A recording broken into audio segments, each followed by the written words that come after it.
안녕하세요. 매일 건강의 골반 건강 전문 물리치료사 정무진입니다.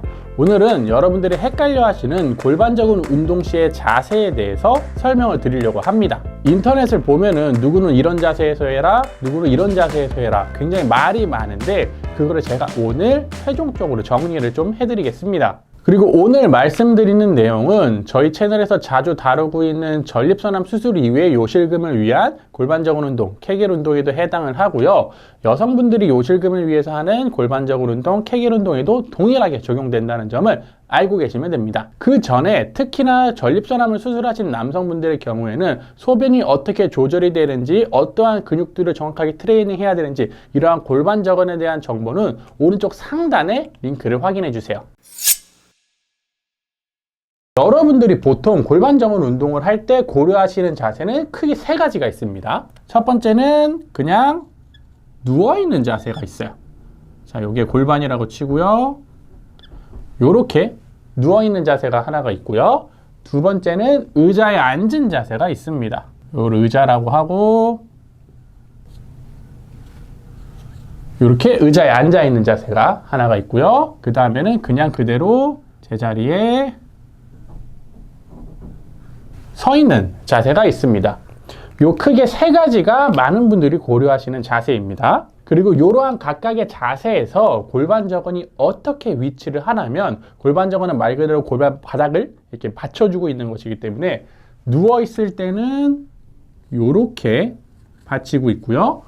앉아 있을 때는 이렇게 받치고 있고, 서 있을 때는 이렇게 받치고 있게 될 겁니다. 자, 그렇다면 이 세 가지 자세 중에 여러분들이 가장 쉽게 할 수 있는 자세는 무엇일까요? 여러분들이 중력에 대한 방향을 고려하시면 충분하게 아실 수가 있는데요. 가장 쉬운 자세는 누운 자세입니다. 왜냐면 누워 있을 때는 골반적인 방향은 이렇게 되어 있고, 중력은 이렇게 밑으로 작용을 하는데, 이럴 때는 골반저근이 중력의 영향을 잘 받지가 않아요. 그렇기 때문에 비교적 수축이나 이완이나 이런 것들을 쉽게 할 수가 있고, 근육에 대해서 인지를 하기가 용이하죠. 왜? 중력의 영향을 받지 않기 때문이에요. 그리고 두 번째로 쉬운 자세가 앉은 자세입니다. 앉은 자세는 중력이 밑으로 작용하기 때문에 골반저근이 밑으로 처지는 이런 압력들을 받기는 하지만, 앉아있기 때문에 이런 의자가 이렇게 받쳐주는 것들이 있기 때문에 그래도 덜 영향을 받게 됩니다. 그리고 가장 중력의 영향을 많이 받는 자세가 바로 똑바로 일어난 자세예요.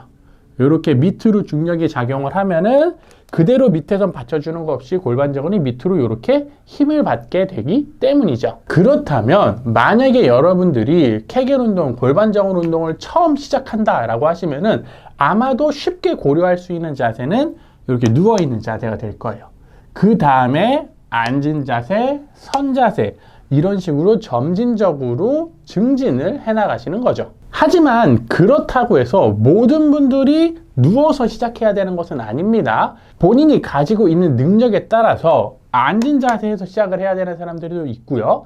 특히나 남성분들은 굉장히 근육이 강하기 때문에 서서 시작을 해야 되는 경우들도 있습니다. 그래서 이런 것들은 정확하게 전문가와 함께 자기의 골반적인 능력을 평가하시고 그 다음에 운동을 처방받으시는 것이 올바른 방법이라고 할 수 있어요. 왜냐하면 내 근육의 능력은 충분한데 내가 누워서만 운동을 하거나 이러면은 제대로 된 운동 효과를 발휘할 수가 없고요. 그리고 내가 근육도 제대로 쓰지도 못하고 인지도 못하는데 서서 계속 운동하는 것은 제대로 된 효과를 보기가 또 어렵습니다. 또한 현재 요실금을 경험하시는 분들은 이러한 케겔 운동, 골반적인 운동을 할 때마다 찔끔찔끔 새는 경우가 있는데, 예를 들어서 앉아서 힘을 줄 때마다 샌다라고 한다면 앉은 자세보다는 누운 자세에서 시작을 해야 될 수가 있고요.